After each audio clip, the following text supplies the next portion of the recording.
इत्तेफाकन मैं हिंदू घर में पैदा हुई, इत्तेफाकन मैं एक सवर्ण परिवार में पैदा हुई, इत्तेफाकन मैं ऐसे परिवार में पैदा हुई जो खुद पढ़ा लिखा था अंग्रेज़ी माध्यम में, इत्तेफाकन मैं अंग्रेज़ी माध्यम में पढ़ी लिखी हूँ और बोल सकती हूँ, और इत्तेफाकन मैं बॉलीवुड में की फ़िल्मों में काम कर चुकी हूँ। इसलिए शायद जिन लोगों ने उमर को उन्हीं केसेस में और बाकी साथियों को, मिरन को, अतर को और गुलशफा बाकी लोगों को उन्हीं केसेस में अरेस्ट किया, उन्हें लगा कि शायद ये ज़्यादा हो जाएगा। आप एक मुसलमान को आतंकवादी बता सकते हो, लेकिन शायद एक Hindu x naval officer, teacher, professor mother की बेटी को आतंकवादी बताना थोड़ा ज़्यादा हो जाएगा, कन्वीनियंट नहीं होगा। आज़ाद घूम रही हूँ यहाँ पे, स्वतंत्र हूँ, अपनी ज़िंदगी जी रही हूँ, अपनी बच्ची की बर्थडे पार्टी मना रही हूँ, बढ़िया शादी करी, मैंने ढोल बजवाए, क्योंकि इत्तेफाकन मुझे एक प्रिविलेज मिल गया मेरी आइडेंटिटी का, और वो जो मेरा प्रिविलेज है वो अब मेरी जिम्मेदारी है कि जिन लोगों को इत्तेफाकन जिनके नाम मुझसे अलग हैं, या जो मुसलमान नाम हैं, या जो दलित नाम है, या जो माइनॉरिटी के नाम हैं, और उनके ऊपर अगर जुल्म हो तो मुझे जो चीज़ जो मेरी रक्षा कर रही है, मेरी जिम्मेदारी है कि मैं उस प्रिविलेज के दम पर अपनी आवाज़ उनके लिए उठाऊं। अपनी इग्नोरेंस का मैं फ़ायदा उठा के आज ये सवाल पूछना चाहती हूँ अपने न्याय व्यवस्था से कि क्या डर है आपको किस चीज़ का डर है? आम नागरिक को तो जेल का डर होता है, पिटाई का डर होता है, मुसलमान तो कहीं पे भी पिट जाते हैं बेचारे इस देश में, दलित कहीं पे भी पिट जाते हैं इस देश में। इस बुढ़ापे में क्या डर है अब आपको? अब क्या लालच है आपके अंदर? क्या चाहिए आपको? हाँ, क्या ज़रूरत है? गवर्नर पोस्ट चाहिए, राज्यसभा जाना है, इतनी आपके अंदर लालच है कि आप महज आपका काम आपसे करने को हम मांग रहे हैं, वो आपसे नहीं हो रहा है। इस देश का हर नागरिक कुछ चंद माननीय न्यायाधीशों के ईमान पर हमारी जिंदगियां टिकी हुई हैं आज के वक्त में, क्योंकि हर दूसरा इंस्टीट्यूशन अपना काम नहीं कर रहा है। मुसलमानों के साथ तो सबसे आसान बात है, उन्हें आतंकवादी घोषित कर दीजिए या गद्दार घोषित कर दीजिए। 400 पार करने गए थे, वो 240 में निपट गए। 56 इंच के कपड़े फिट आते थे, उनके कपड़े नॉर्मल साइज के हो गए हैं। ऐसा लगता है कि हमारी न्याय व्यवस्था भूल गई है कि कितने सालों से ये लोग जेल में बिना बेल के, बिना ट्रायल शुरू हुए पड़े ही हुए हैं। तो मैं आज इस मंच के माध्यम से हमारी न्याय व्यवस्था को याद दिलाना चाहती हूँ कि 4 साल कितना लंबा वक्त होता है। सितंबर 2020 में उमर गिरफ्तार हुए थे। 4 साल में मैं अपने फहाद, जो मेरे अब पति हैं, उनसे मिली।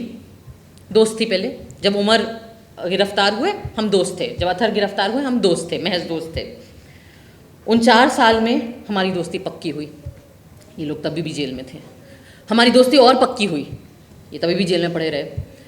फिर हमें मोहब्बत हो गई, ये तभी भी जेल में थे, इनको बेल की सुनवाई भी नहीं हुई थी। फिर हम एक दूसरे के परिवार से मिल लिए, तभी भी जेल में थे। परिवार मान भी गए, हिंदू मुसलमान शादी है, परिवार मान भी गए, न्याय व्यवस्था अभी तक नहीं मानी हमारी। हमने शादी कर ली, हमारी बच्ची हो गई, हमारी बच्ची अब 1 साल की हो गई। 4 साल बहुत लंबा वक्त होता है। गोदी मीडिया, इंडिपेंडेंट ऑल्टरनेटिव मीडिया की बात नहीं कर रही, आप लोग सच्चे दिल से अपना काम करते हैं, हम उसके आभारी हैं।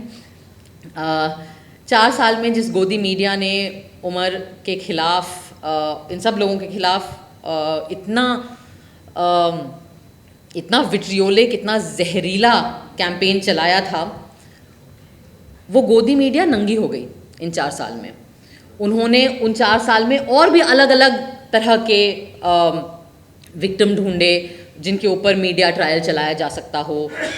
कई सारे मुसलमान थे, मुसलमानों के साथ तो सबसे आसान बात है, उन्हें आतंकवादी घोषित कर दीजिए या गद्दार घोषित कर दीजिए, पर उनके अंदर ये जहर इतना भर गया और ये ब्लड लस्ट, मैं कहूँगी एक्चुअली वही शब्द होना चाहिए, कि ये जो भूख है एक तरीके से खून की, एक्चुअली वो इतनी आउट ऑफ कंट्रोल हो गई कि वो मुसलमानों को छोड़ के और लोगों पर भी आ गए, बॉलीवुड पर भी आ गए। रिया चक्रवर्ती भी मिल गई उन्हें, शाहरुख खान के बेटे को भी न बख्शा उन्होंने, और तमाम ऐसे लोग। लेकिन इस पूरी प्रक्रिया में हुआ ये कि इन 4 साल में वो भी नंगे हो गए। आज की तारीख में आप लोगों के वीडियो और पॉडकास्ट फिर भी लोग देख लेते हैं, लेकिन आम जनता भी अब जब अर्नब गोस्वामी या उनके ट्रू कॉपी वर्जन हैं और उसके जितने गरीब वर्जन हैं उनको सुनती है, वो भी जानती है कि ये झूठ फैला रहे हैं। 4 साल में और भी चीज़ें हुई। जिन लोगों को 56 इंच के कपड़े फिट आते थे, उनके कपड़े नॉर्मल साइज़ के हो गए हैं। जो लोग 400 पार करने गए थे, वो 240 में निपट गए। 4 साल में हमारे न्याय व्यवस्था के जो माननीय न्यायाधीश हैं, उन्होंने भी कई जगह जाके न्याय की परिभाषा पर कई भाषण और एलोक्यूशन कंपटीशन और रिसाइटल दिए, अलग अलग कॉलेजेस में, अलग अलग विश्वविद्यालय में, दुनिया के अलग अलग देशों में भी। 4 साल में इस देश का एक कन्विक्टेड, मैं नहीं कह रही हूँ, हमारी न्याय व्यवस्था ने जिसको कन्विक्ट किया है रेप का, वो इंसान राम रहीम, वो भी 4 साल में 10 बार बेल और परोल पा गया। 4 साल में गुजरात सरकार ने नई किस्म की बेशर्मी की हदें पार करी और बिल्किस बानो के कन्विक्टेड रेपिस्ट को अच्छे व्यवहार के तहत रिहा भी कर दिया। उस पर ज़्यादा चूं भी ना हुई पहले तो, फिर जब आउटरीच बना सोशल मीडिया पे, इंडिपेंडेंट मीडिया में जो एक्टिविस्ट लोग हैं उनके तहत, 4 साल में चलो गिर के सुप्रीम कोर्ट ने उस कन्विक्शन को, उस रिहाई को भी ओवरटर्न करने का टाइम आ गया। लेकिन 4 साल में हमारी न्याय व्यवस्था को इतना वक्त नहीं मिला कि जिन लोगों को, और ख़ास करके वो चुनिंदा लोग, मैं उस पर भी आना चाहूँगी कि जिन लोगों को झूठे इल्ज़ामात तहत, और जो सबको पता है क्योंकि वीडियो एविडेंस है, आज की डेट में अलग अलग मीडिया पे काफ़ी सारा एविडेंस है, झूठे इल्ज़ामात के तहत गिरफ्तार किया गया, उनके खिलाफ, कई लोगों के खिलाफ ट्रायल भी उन्होंने शुरू करने का वक्त उन्हें नहीं मिला। आज जो मेरी बातें हैं, मैं वो हमारे देश की न्याय व्यवस्था से इसीलिए करना चाहती हूँ क्योंकि इस रूम में जो लोग हैं वो तो आधे लोग तो परिवार वाले हैं, वो खुद पीड़ित हैं इस नाइंसाफ़ी के। बाकी लोग जो एक्टिविस्ट हैं, उन बेचारों की तो ज़िंदगियाँ गुजर गई आवाज़ उठाते उठाते। पर मैं आज ये सवाल जो है और ये बातचीत एक दूसरे से नहीं, मैं आप लोगों के माध्यम से ये बातचीत हमारी न्याय व्यवस्था से करना चाहती हूँ। हमारे देश में इक्वालिटी बिफोर द लॉ ऐसा माना गया है कि हमारा संविधान हमें ये हक देता है कि इस देश में जो न्याय व्यवस्था है, जो लॉ है, उसके सामने सब लोग बराबर हैं। पर ये बातें सिर्फ ऐसे शब्दों में बोल के अच्छा महसूस कर लेना या ये मोटी मोटी किताबों में इसके ऊपर व्याख्या करना काफ़ी नहीं होता है। इक्वालिटी बिफोर द लॉ का कोई मतलब नहीं है अगर equal treatment before the law नहीं होगा। मैं आज आपसे एक बात शेयर करना चाहती हूँ, आई डोंट नो कितने लोगों को पता होगी। जिस केस में उमर जेल में है अभी, या वन ऑफ द केसेस जिसमें उमर जेल में है अभी, उस केस में कई पिटिशन दाखिल हुए थे, उनमें से 2-3 में मेरा भी नाम था क्योंकि जिस तरीके से CNRC में उमर अलग अलग जगह पे जा रहा था, हम लोग, कई लोग जा रहे थे अलग अलग जगहों पे भाषण देने और बात करने और अपनी राय रखने, हम भी गए, मैं भी गई थी। और मुझे याद है जिस तरीके से सब लोग सोशल मीडिया का इस्तेमाल कर रहे थे, हमने भी किया था। और जिस रात JNU पे अटैक हुआ था, मुझे याद है जनवरी 5 वो रात थी, और 5th या 6th, 5th आई थिंक, है ना। और ऑब्वियसली मैं बम्बई में शूट कर रही थी, मुझे याद, और मेरी माँ JNU में उस वक्त प्रोफेसर थी, अब वो रिटायर हो गई हैं, और मैं ऑब्वियसली बहुत परेशान थी। और मैंने कई ट्वीट करे लोगों को बताते हुए, क्योंकि JNU के स्टूडेंट्स हम लोगों को मैसेजेस कर रहे थे, वीडियोस भेज रहे थे, और मैं वो वीडियोस पोस्ट करके कह रही थी कि JNU में ये हो रहा है, सड़कों पे आइए, आप लोग सड़कों पे आइए, पीसफुल JNU के गेट पे आइए, वहाँ इकट्ठा होइए। तो जिस तरीके का क्लिप उमर का सर्कुलेट हुआ था, जिस पर फाइनली उसके ऊपर अरेस्ट हुआ, उस तरीके के मेरे ट्वीट्स को भी लिया गया था, और मेरा भी नाम कई पिटिशंस में आया।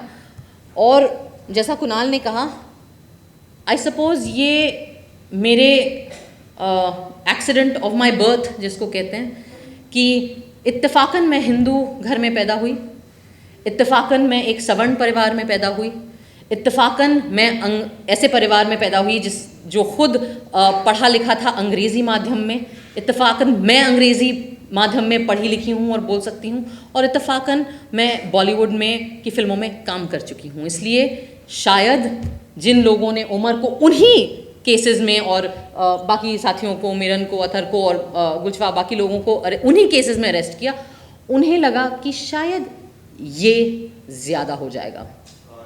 आप एक मुसलमान को आतंकवादी बता सकते हो, लेकिन शायद एक Hindu x naval officer, teacher, professor mother की बेटी को आतंकवादी बताना थोड़ा ज़्यादा हो जाएगा, कन्वीनियंट नहीं होगा हमारी मीडिया के लिए। उसमें शायद ऐसा हो सकता है कि आप जो झूठ, जो जहर फैलाते हैं वो लोग नहीं स्वॉलो करें बाकी उतनी आसानी से। तो मुझे अक्सर लोग बोलते हैं कि क्यों तुम इतना चपड़ चपड़ बोलती हो, तुम चुप क्यों नहीं रह सकती हो, तुम्हें अपनी फिल्मों में काम करने में तुम क्यों संतुष्ट नहीं हो, तुम्हें क्या ज़रूरत है कि हर मुद्दे पे, हर ऐसे सामाजिक मुद्दे पे, पॉलिटिकल मुद्दे पे, न्याय के मुद्दे पे तुम अपना मुंह उठा के बात करती हो। और मेरा जवाब हमेशा यही होता है, क्योंकि मैं इसलिए आज आज़ाद घूम रही हूँ, यहाँ पे स्वतंत्र हूँ, अपनी ज़िंदगी जी रही हूँ, अपनी बच्चे की बर्थडे पार्टी मना रही हूँ, बढ़िया शादी करी, मैंने ढोल बजवाए, क्योंकि इत्तेफाकन मुझे एक प्रिविलेज मिल गया मेरी आइडेंटिटी का, और वो जो मेरा प्रिविलेज है वो अब मेरी जिम्मेदारी है कि जिन लोगों को इत्तेफाकन, जिनके नाम मुझसे अलग हैं, या जो मुसलमान नाम हैं, या जो दलित नाम हैं, या जो माइनॉरिटी के नाम हैं, और उनके ऊपर अगर जुल्म हो, तो मुझे जो चीज़ जो मेरी रक्षा कर रही है, मेरी जिम्मेदारी है कि मैं उस प्रिविलेज के दम पर अपनी आवाज़ उनके लिए उठाऊं।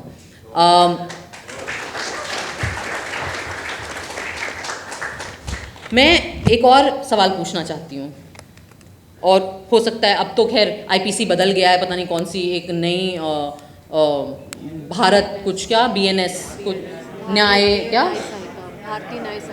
भारतीय न्याय संहिता आ गई है। मैंने उसके पढ़े नहीं है क्या क्या उसमें रूल हैं, तो अब मुझे पता नहीं कि अगर अगली चीज़ जो मैं बोलूँगी उसमें कोई ऐसे कुछ केस बन जाएगा, बन भी सकता है। हमारे देश में आजकल कमाल तो ये है कि किसी भी बात पे केस बन सकता है और हो सकता है आपके ऊपर। मैंने कहीं पढ़ा था कुछ महीने पहले, और बोनो ने भी मुझे बताया था कि उमर की एक डेट आने वाली थी बेल की, और उसके पहले ही जो न्यायाधीश थे जिन्होंने सुनना था वो केस, उन्होंने अपने आप को रेक्यूज़ कर लिया। तो पहले तो मुझे समझ नहीं आया कि रेक्यूज़ क्या होता है। मैंने ये वर्ड पहले सुना नहीं था, तो मैंने उसको गूगल किया, और तो उन्होंने ऐसे अपने आप को निकाल लिया उसमें से कि नहीं, मैं नहीं समझता कि मैं काबिल हूँ कि मैं ये केस सुन सकूँ। क्यों काबिल नहीं हुआ? बड़ी पढ़ाई लिखाई करी होगी आपने जज बनने के लिए, कई सालों से आप आई एम अज्यूमिंग हमारे ही टैक्स के पैसों की तनख्वाह आ रही होगी आपको, हमारे ही टैक्स के पैसों से जो घर बनते हैं सरकारी, उनमें आप रह रहे होगे, हमारे ही टैक्स के पैसों से जो पर्क्स आपको मिले हैं उन पे आपकी ज़िंदगी कंफर्टेबल है। तो आपको क्यों ये हक है अपने आप को रिक्यूज़ करने का अपनी जिम्मेदारियों से? क्या ये हिंदुस्तान के नागरिकों के साथ गद्दारी नहीं है? हो सकता है आपको लगे कि मैं बहुत भारी भरकम शब्द इस्तेमाल कर रही हूँ, लेकिन आपको नहीं लगता कि जिन लोगों को के हाथ में सत्ता दी गई है हमारे इस लोकतांत्रिक व्यवस्था के थ्रू, जिन्हें, तो आपको नहीं लगता कि उस सत्ता की जिम्मेदारी आप पर बनती है? आपको नहीं लगता कि जो प्रिविलेजेस आपको मिले हैं अपनी पोजीशन की वजह से कम बेसिकली आपको सिर्फ इतना कहा जा रहा है कि आप अपना काम करें, आप केस पढ़ें, आप अपनी बुक्स देखें, आप अपना कॉन्स्टिट्यूशन देखें, आप जो भी आईपीसी देखें, और आप उसके ऊपर डिसाइड करें। इसका आपको वक्त नहीं मिल रहा है।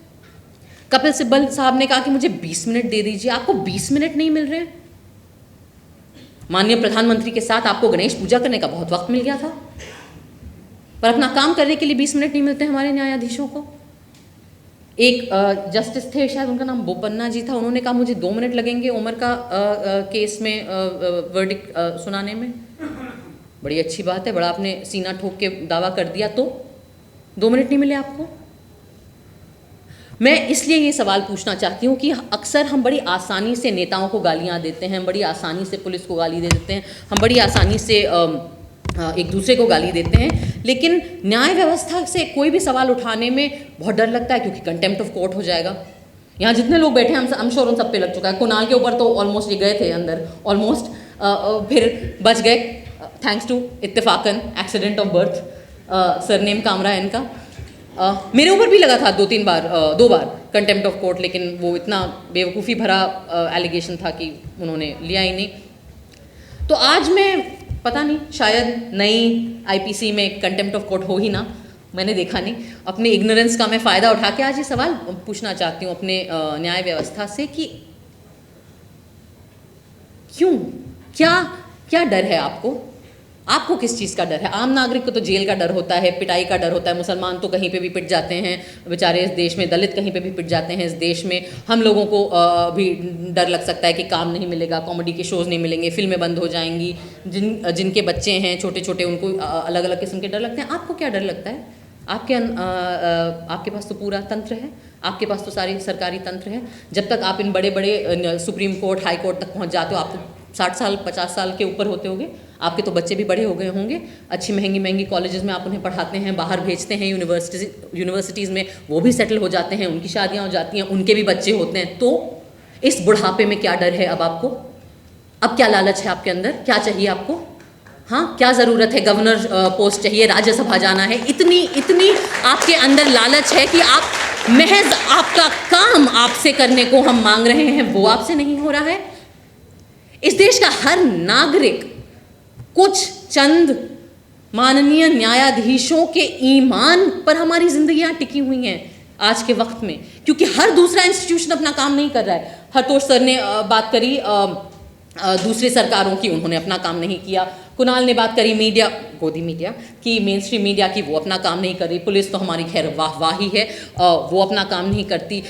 तो फिर हम क्या करें? हम कुल मिला के हमारे पास बच जाता है अपना संविधान, और हमारे संविधान के जो कथित रक्षक हैं उनकी तरफ हम देख सकते हैं। तो इसलिए मैं आपसे पूछ रही हूँ आज ये सवाल इस देश के हर नागरिक के तरफ से कि आपको क्या डर है, आपको क्या लालच है?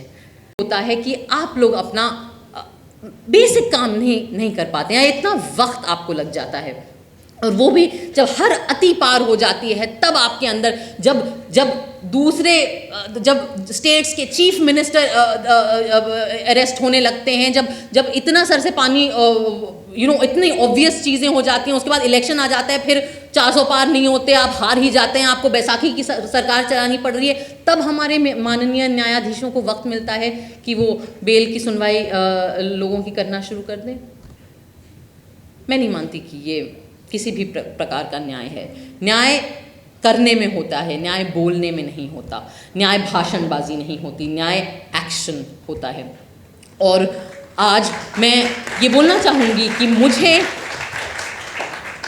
इस देश के नागरिकों के साथ कई लोगों ने गलत किया।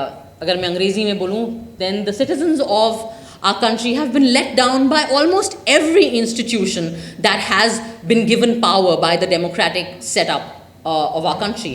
But I don't believe that any institution has let down the citizens of our country like the judiciary of this country. And I think that's a crying shame. शर्मनाक है ये बात।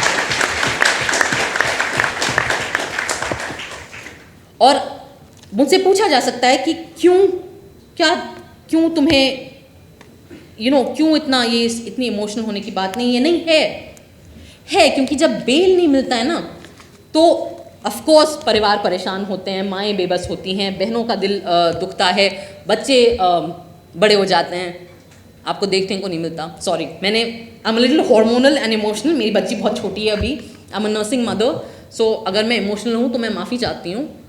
लेकिन मैं आपका ध्यान, या मैं आपको रिमाइंड करना चाहूँगी, मैं हमारे न्याय व्यवस्था को रिमाइंड करना चाहूँगी कि बेल की सुनवाई टाइम से नहीं करना सिर्फ एक नहीं हुआ, हो गया, ये नहीं होता है। क्योंकि जब आप टाइम से बेल ग्रांट नहीं करते ना, तो 84 वर्ष के एक्टिविस्ट जैसे स्टैन स्वामी थे, उनकी जेल में मौत भी हो सकती है। तो ये जो आप पर जो भार है और आपने जो अपनी जिम्मेदारी सही वक्त पे नहीं करी है, उसका प्राइस बहुत ज़्यादा होता है और वो बहुत गलत होता है। और वो हर किताब में, हर धर्म के आस्था के नज़रिए से देखें आप, हर लीगल एंगल से देखें तो वो घोर नाइंसाफ़ी है। और अगर हम आगे इसी पथ पे चलते गए तो मैं बिल्कुल दो टूक ये कह सकती हूँ कि इस देश की मेन स्ट्रीम मीडिया जो है उसके हाथों पे खून है। उसने हिंसा भड़काई है। जो लोग दिल्ली के दंगों में मरे उनका खून हमारी मेन स्ट्रीम मीडिया पर भी है और लोगों पे हो ना हो। लेकिन मैं ये भी कहूँगी कि अगर ऐसे ही चलते रहा तो वो जो खून के धब्बे हैं वो हमारी न्याय व्यवस्था के दामन पर भी लगेंगे, वो छींटें आप पर भी आएंगी। इसलिए इस मंच से मेरी अपील है, बहुत ज़्यादा हम नहीं मांग रहे, अपना काम करिए।